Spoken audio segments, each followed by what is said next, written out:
أعوذ بالله من الشيطان الرجيم. بسم الله الرحمن الرحيم. فمن أظلم ممن كذب على الله وكذب بالصدق إذ جاءه أليس في جهنم مثوى للكافرين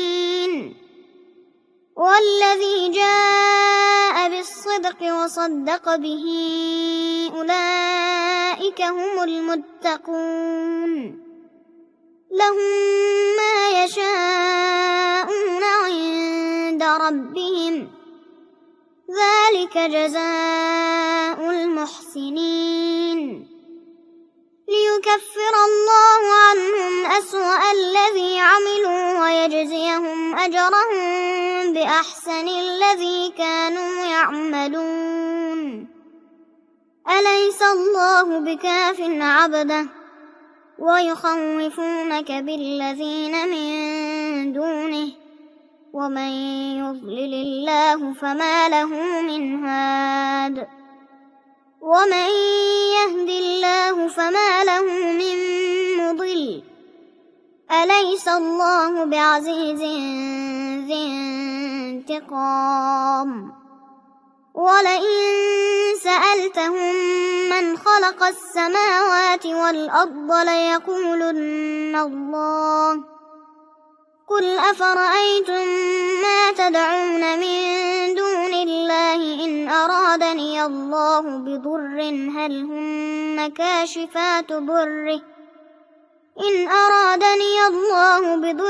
هل هن كاشفات ضره أو أرادني برحمة هل هن ممسكات رحمته قل حسبي الله عليه يتوكل المتوكلون قل يا قوم اعملوا على مكانتكم إني عامل فسوف تعلمون من يأتيه عذاب يخزيه ويحل عليه عذاب مقيم إنا أنزلنا عليك الكتاب للناس بالحق فمن اهتدى فلنفسه ومن ضل فإنما يضل عليها وما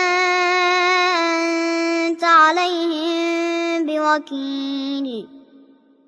الله يتوفى الأنفس حين موتها والتي لم تمت في منامها فيمسك التي قضى عليها الموت ويرسل الأخرى إلى أجل مسمى إن في ذلك لآيات لقوم يتفكرون أم اتخذوا من دون الله شفعاء قل أولو كانوا لا يملكون شيئا ولا يعقلون قل لله الشفاعة جميعا له ملك السماوات والأرض ثم إليه ترجعون وإذا ذكر الله وحده اشمأزت قلوب الذين لا يؤمنون بالآخرة وإذا ذكر الذين من دونه إذا هم يستبشرون قل اللهم فاطر السماوات والأرض عالم الغيب والشهادة أنت تحكم بين عبادك فيما كانوا فيه يختلفون ولو أن للذين ظلموا ما في الأرض جميعا ومثله معه لافتدوا به من سوء العذاب يوم القيامة وبدا لهم من الله ما لم يكونوا يحتسبون وبدا لهم سيئات ما كسبوا وحاق بهم ما كانوا به يستهزئون فإذا مس الإنسان ضر دعانا ثم إذا خولناه نعمة منا قال إنما أوتيته على علم بل هي فتنة ولكن أكثرهم لا يعلمون قد قالها الذين من قبلهم فما أغنى عنهم ما كانوا يكسبون فأصابهم سيئات ما كسبوا والذين ظلموا من هؤلاء سيصيبهم سيئات ما كسبوا وما هم بمعجزين أولم يعلموا أن الله يبسط الرزق لمن يشاء ويقدر إن في ذلك لآيات لقوم يؤمنون قل يا عبادي الذين أسرفوا على أنفسهم لا تقنطوا من رحمة الله إن الله يغفر الذنوب جميعا إنه هو الغفور الرحيم وأنيبوا إلى ربكم وأسلموا له من قبل أن يأتيكم العذاب ثم لا تنصرون واتبعوا أحسن ما أنزل إليكم من ربكم من قبل أن يأتيكم العذاب بغتة وأنتم لا تشعرون أن تقول نفس يا حسرة على ما فرطت في جنب الله وإن كنت لمن الساخرين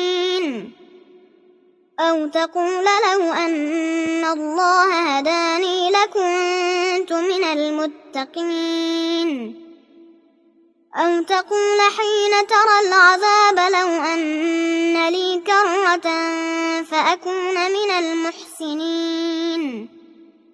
بلى قد جاءتك آياتي فكذبت بها واستكبرت وكنت من الكافرين ويوم القيامة ترى الذين كذبوا على الله وجوههم مسودة أليس في جهنم مثوى للمتكبرين وينجي الله الذين اتقوا بمفازتهم لا يمسهم السوء ولا هم يحزنون الله خالق كل شيء وهو على كل شيء وكيل له مقاليد السماوات والأرض والذين كفروا بآيات الله أولئك هم الخاسرون قل أفغير الله تأمروني أعبد أيها الجاهلون ولقد أوحي إليك وإلى الذين من قبلك لئن أشركت ليحبطن عملك ولتكونن من الخاسرين بل الله فاعبد وكن من الشاكرين وما قدروا الله حق قدره والأرض جميعا قبضته يوم القيامة والسماوات مطويات بيمينه سبحانه وتعالى عما يشركون ونفخ في الصور فصعق من في السماوات ومن في الأرض إلا من شاء الله ثم نفخ فيه أخرى فإذا هم قيام ينظرون وأشرقت الأرض بنور ربها ووضع الكتاب وجيء بالنبيين النبيين والشهداء وقضي الأمر بالحق وجاء أهل الحق بالحق وأنزل الله التوراة والإنجيل مصدقا لما بين يديه من التوراة والإنجيل هدى ولنور وجيء بالنبيين والشهداء وقضي بينهم بالحق وهم لا يظلمون ووفيت كل نفس ما عملت وهو أعلم بما يفعلون وسيق الذين كفروا إلى جهنم زمرا حتى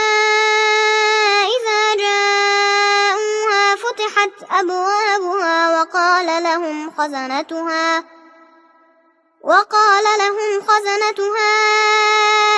ألم يأتكم رسل منكم يتلون عليكم آيات ربكم وينذرونكم لقاء يومكم هذا قالوا بلى ولكن حقت كلمة العذاب على الكافرين قيل ادخلوا أبواب جهنم خالدين فيها فبئس مثوى المتكبرين وسيق الذين اتقوا ربهم إلى الجنة زمرا حتى إذا جاءوها وفتحت أبوابها وقال لهم خزنتها سلام عليكم طبتم فادخلوها خالدين وقالوا الحمد لله الذي صدقنا وعده وأورثنا الأرض نتبوأ من الجنة حيث نشاء فنعم أجر العاملين وترى الملائكة حافين من حول العرش يسبحون بحمد ربهم وقضي بينهم بالحق وقيل الحمد لله رب العالمين بسم الله الرحمن الرحيم حميم تنزيل الكتاب من الله العزيز العليم غافر الذنب وقابل التوب شديد العقاب ذي الطول لا إله إلا هو إليه المصير ما يجادل في آيات الله إلا الذين كفروا فلا يغررك تقلبهم في البلاد كذبت قبلهم قوم نوح والأحزاب من بعدهم وهمت كل أمة برسولهم ليأخذوه وجادلوا بالباطل ليدحضوا به الحق فأخذتهم فكيف كان عقاب وكذلك حقت كلمة ربك على الذين كفروا أنهم أصحاب النار الذين يحملون العرش ومن حوله يسبحون بحمد ربهم ويؤمنون به ويستغفرون للذين آمنوا ربنا وسعت كل شيء رحمة وعلما فاغفر للذين تابوا واتبعوا سبيلك وقهم عذاب الجحيم ربنا وأدخلهم جنات عدن التي وعدتهم ومن صلح من آبائهم وأزواجهم وذرياتهم إنك أنت العزيز الحكيم وقهم السيئات ومن تق السيئات يومئذ فقد رحمته وذلك هو الفوز العظيم إن الذين كفروا ينادون لمقت الله أكبر من مقتكم أنفسكم إذ تدعون إلى الإيمان فتكفرون قالوا ربنا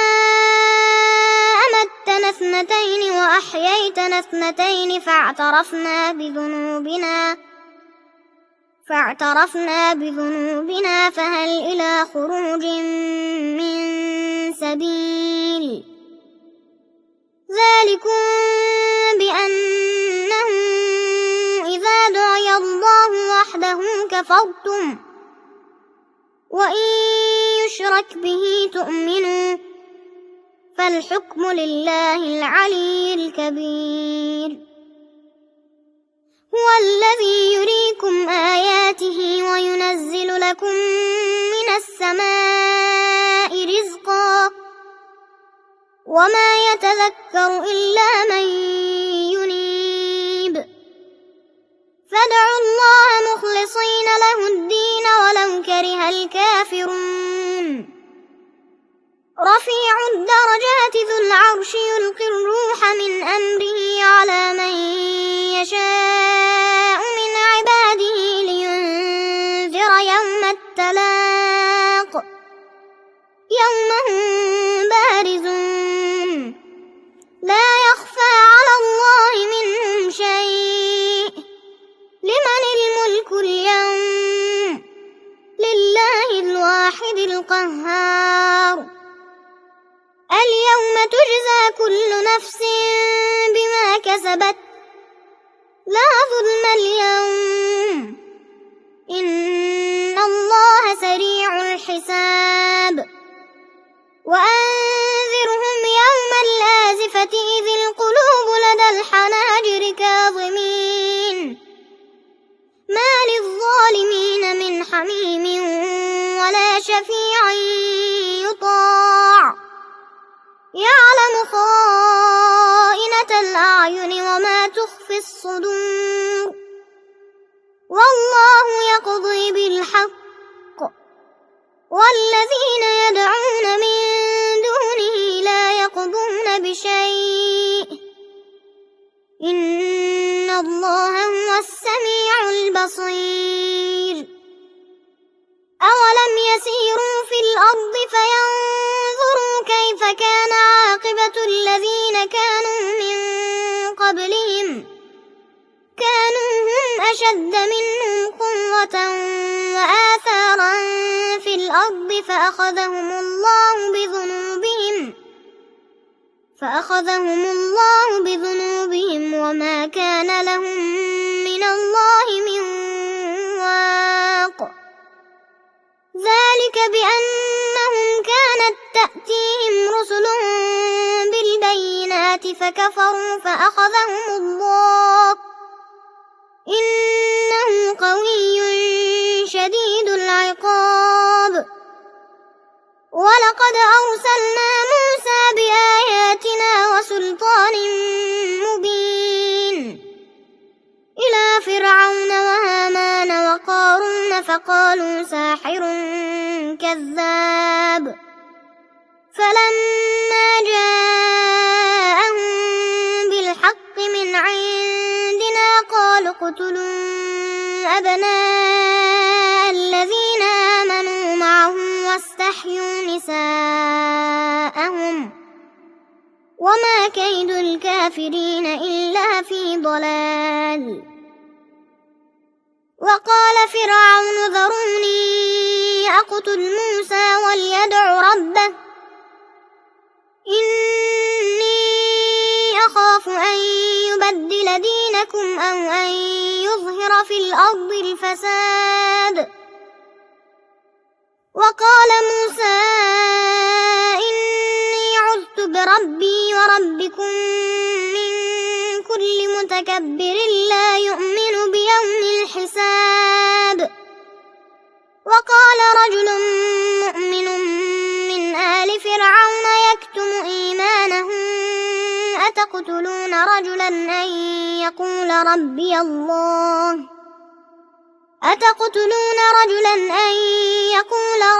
الله وقد جاءكم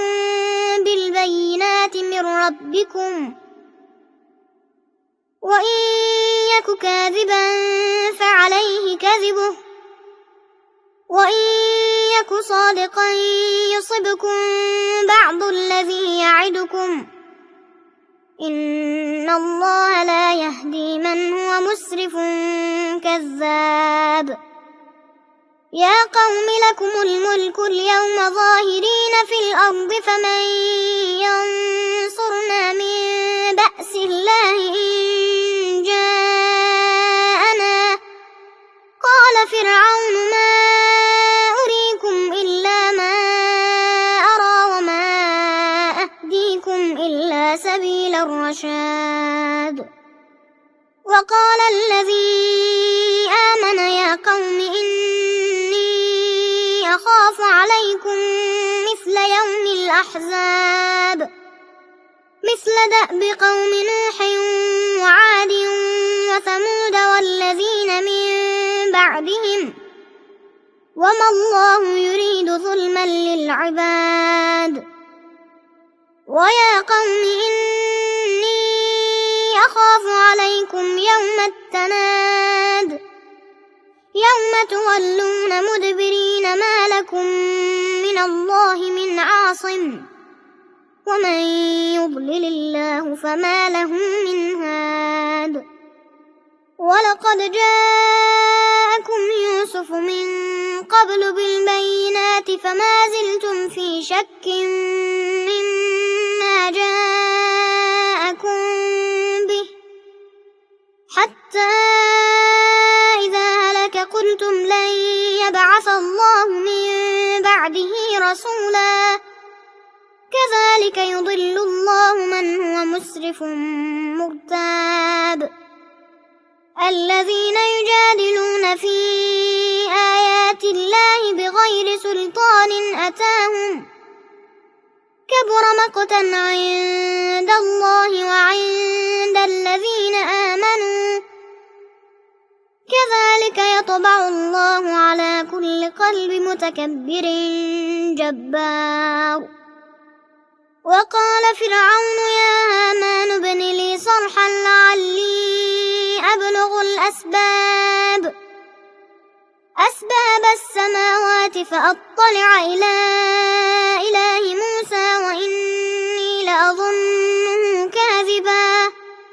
وكذلك زين لفرعون سوء عمله وصد عن السبيل وما كيد فرعون إلا في تباب وقال الذي آمن يا قوم اتبعون أهدكم سبيل الرشاد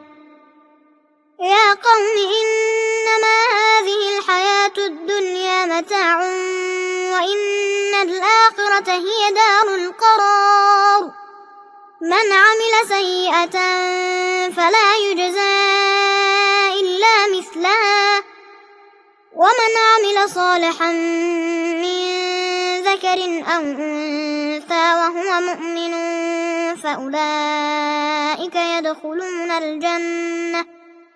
فأولئك يدخلون الجنة يرزقون فيها بغير حساب ويا قوم ما لي أدعوكم إلى النجاة وتدعونني إلى النار تدعونني لأكفر بالله وأشرك به ما ليس لي به علم وأنا أدعوكم إلى العزيز الغفار لا جرم أن ما تدعونني إليه ليس له دعوة في الدنيا ولا في الآخرة وأن مردنا إلى الله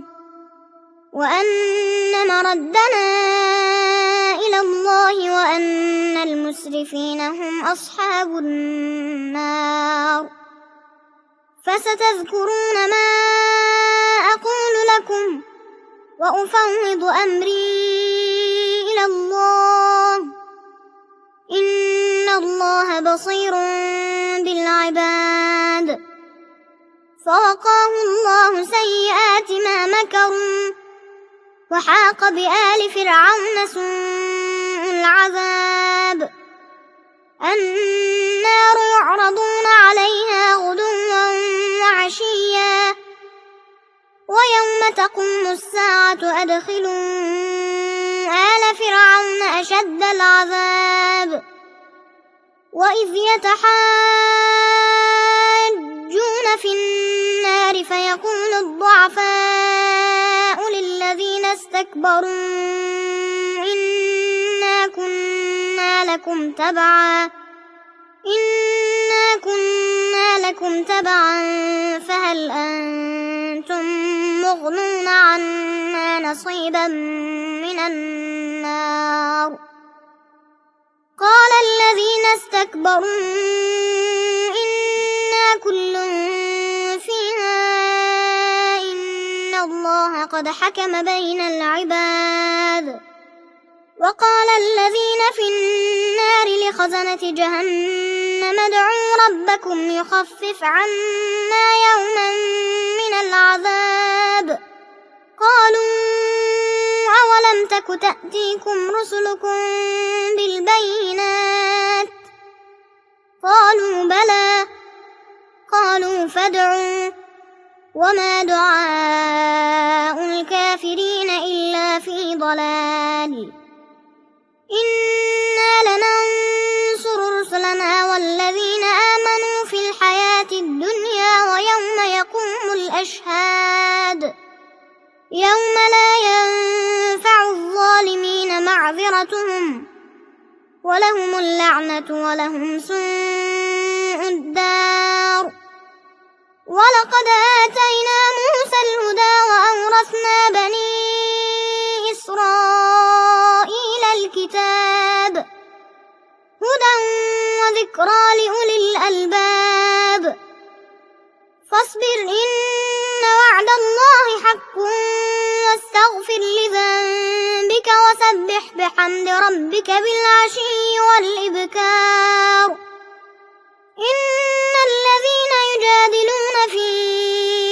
آيات الله بغير سلطان أتاهم إن في صدورهم إلا كبر ما هم ببالغيه فاستعذ بالله إنه هو السميع البصير لخلق السماوات والأرض أكبر من خلق الناس ولكن أكثر الناس لا يعلمون وما يستوي الأعمى والبصير والذين آمنوا وعملوا الصالحات ولا المسيء قليلا ما تتذكرون إن الساعة لآتية لا ريب فيها ولكن أكثر الناس لا يؤمنون وقال ربكم ادعوني أستجب لكم إن الذين يستكبرون عن عبادتي سيدخلون جهنم داخرين الله الذي جعل لكم الليل لتسكنوا فيه والنهار مبصرا إن الله لذو فضل على الناس ولكن أكثر الناس لا يشكرون ذلكم الله ربكم خالق كل شيء لا إله إلا هو فأنى تؤفكون كذلك يؤفك الذين كانوا بآيات الله يجحدون الله الذي جعل لكم الأرض قرارا والسماء بناء وصوركم فأحسن صوركم ورزقكم من الطيبات ذلكم الله ربكم فتبارك الله رب العالمين هو الحي لا إله إلا هو فادعوه مخلصين له الدين الحمد لله رب العالمين قل إني نهيت أن أعبد الذين تدعون من دون الله لما جاءني البينات الحكمة من ربي وأمرت أن أسلم لرب العالمين. هو الذي خلقكم من تراب ثم من نطفة ثم من علقة ثم يخرجكم طفلا ثم لتبلغوا أشدكم ثم لتكونوا شيوخا ومنكم من يتوفى من قبل ولتبلغوا أجلا مسمى ولعلكم تعقلون. هو الذي يحيي ويميت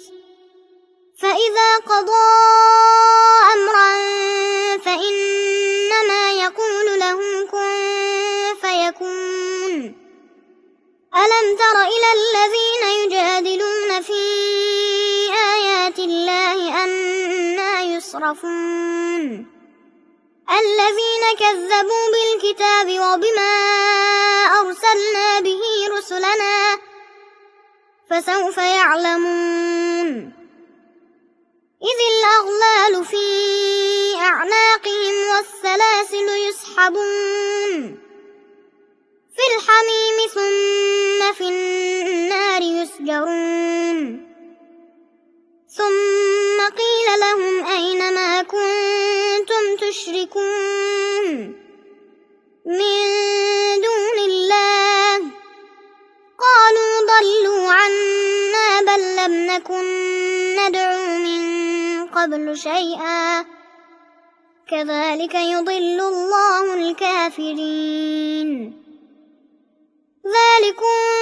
بما كنتم تفرحون في الأرض بغير الحق وبما كنتم تمرحون. ادخلوا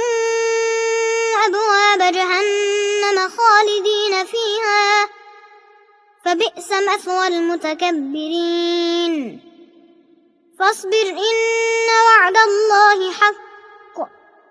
فإما نرينك بعض الذي نعدهم أو نتوفينك فإلينا يرجعون.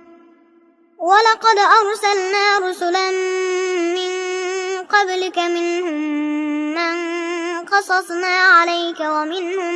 من لم نقصص عليك وما كان لرسول أن يأتي بآية إلا بإذن الله. فإذا جاء أمر الله قضي بالحق وخسر هنالك المبطلون. الله الذي جعل لكم الأنعام لتركبوا منها ومنها تأكلون ولكم فيها منافع ولتبلغوا عليها حاجة في صدوركم وعليها وعلى الفلك تحملون ويريكم آياته فأي آيات الله تنكرون. أفلم يسيروا في الأرض فينظروا كيف كان عاقبة الذين من قبلهم كانوا أكثر منهم وأشد قوة وآثارا في الأرض فما أغنى عنهم ما كانوا يكسبون. فلما جاءتهم رسلهم بالبينات فرحوا بما عندهم من العلم وحاق بهم ما كانوا به يستهزئون. فلما رأوا بأسنا قالوا آمنا بالله وحده وكفرنا بما كنا به مشركين. فلم يك ينفعهم إيمانهم لما رأوا بأسنا سنة الله التي قد خلت في عباده وخسر هنالك الكافرون. بسم الله الرحمن الرحيم. حميم تنزيل من الرحمن الرحمن الرحيم كتاب فصلت آياته قرآنا عربيا لقوم يعلمون بشيرا ونذيرا فأعرض أكثرهم فهم لا يسمعون وقالوا قلوبنا في أكنة مما تدعونا إليه وفي آذاننا وقر ومن بيننا وبينك حجاب فاعمل إننا عاملون قل إنما أنا بشر مثلكم يوحى إلي أنما إلهكم إله واحد فاستقيموا إليه واستغفروه وويل للمشركين الذين لا يؤتون الزكاة وهم بالآخرة هم كافرون إن الذين آمنوا وعملوا الصالحات لهم أجر غير ممنون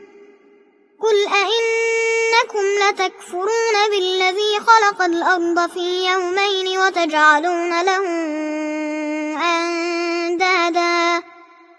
ذلك رب العالمين وجعل فيها رواسي من فوقها وبارك فيها وقدر فيها أقواتها في 4 أيام سواء للسائلين ثم استوى إلى السماء وهي دخان فقال لها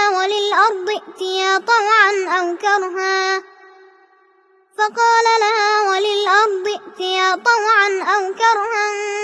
قالتا أتينا طائعين فقضاهن 7 سماوات في يومين وأوحى في كل سماء أمرها وزينا السماء الدنيا بمصابيح وحفظا ذلك تقدير العزيز العليم فإن أعرضوا فقل أنذرتكم صاعقة مثل صاعقة عاد وثمود إذ جاءتهم الرسل من بين أيديهم ومن خلفهم ألا تعبدوا إلا الله قالوا لو شاء ربنا لأنزل ملائكة فإنا بما أرسلتم به كافرون فأما عاد فاستكبروا في الأرض بغير الحق وقالوا من أشد منا قوة أولم يروا أن الله الذي خلقهم هو أشد منهم قوة وكانوا بآياتنا يجحدون فأرسلنا عليهم ريحا صرصرا في أيام نحسات لنذيقهم عذاب الخزي في الحياة الدنيا ولعذاب الآخرة أخزى وهم لا ينصرون وأما ثمود فهديناهم فاستحبوا العمى على الهدى فأخذتهم صاعقة العذاب الهون بما كانوا يكسبون ونجينا الذين آمنوا وكانوا يتقون ويوم يحشر أعداء الله إلى النار فهم يوزعون حتى إذا ما جاءوها شهد عليهم سمعهم وأبصارهم وجلودهم بما كانوا يعملون وقالوا لجلودهم لم شهدتم علينا قالوا أنطقنا الله الذي أنطق كل كل شيء وهو خلقكم أول مرة وإليه ترجعون وما كنتم تستترون أن يشهد عليكم سمعكم ولا أبصاركم ولا جلودكم ولكن ظننتم أن الله لا يعلم كثيرا مما تعملون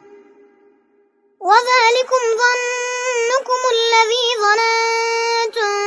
بربكم أرداكم فأصبحتم من الخاسرين فإن يصبروا فالنار مثوى لهم وإن يستعتبوا فما هم من المعتبين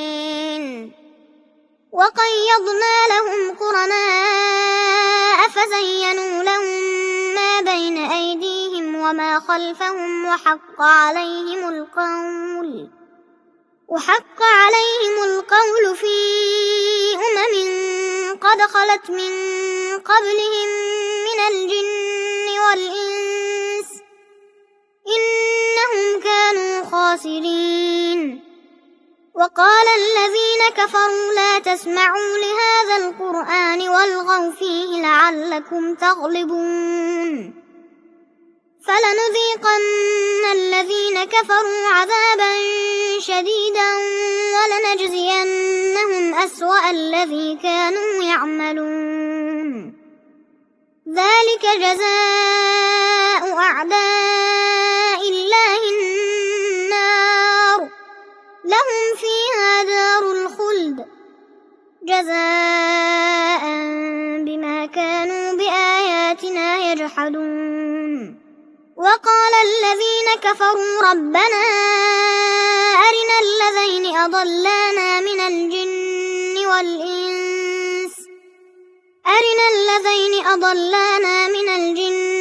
والإنس نجعلهما تحت أقدامنا ليكونا من الأسفلين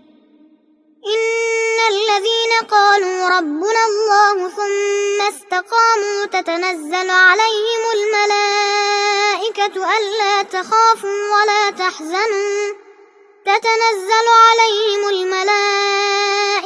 ألا تخافوا ولا تحزنوا وأبشروا بالجنة التي كنتم توعدون نحن أولياؤكم في الحياة الدنيا وفي الآخرة ولكم فيها ما تشتهي أنفسكم ولكم فيها ما تدعون نزلا من غفور رحيم ومن أحسن قولا ممن دعا إلى الله وعمل صالحا وقال إنني من المسلمين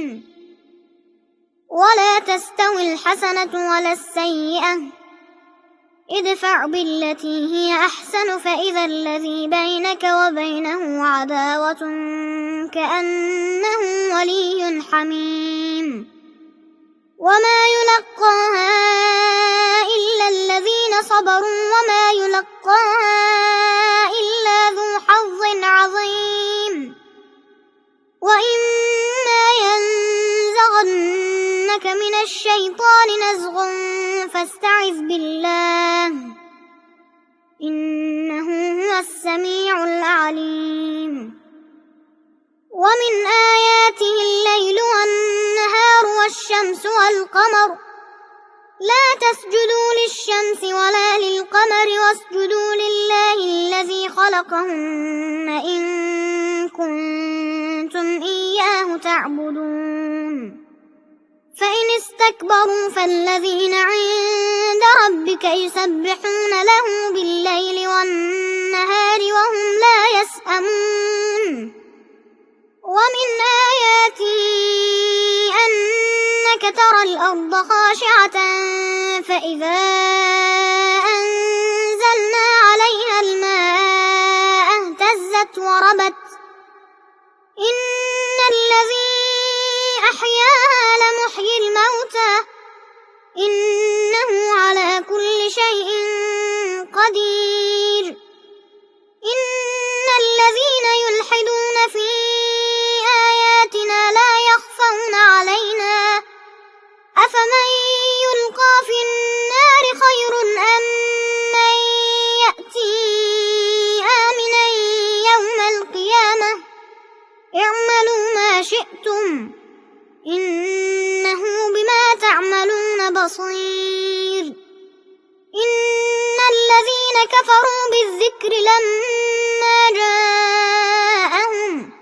وإنه لكتاب عزيز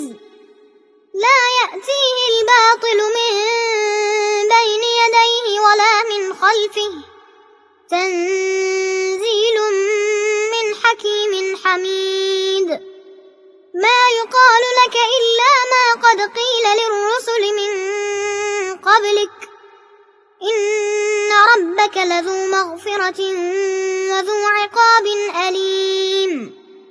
ولو جعلناه قرآنا أعجميا لقالوا لولا فصلت آياته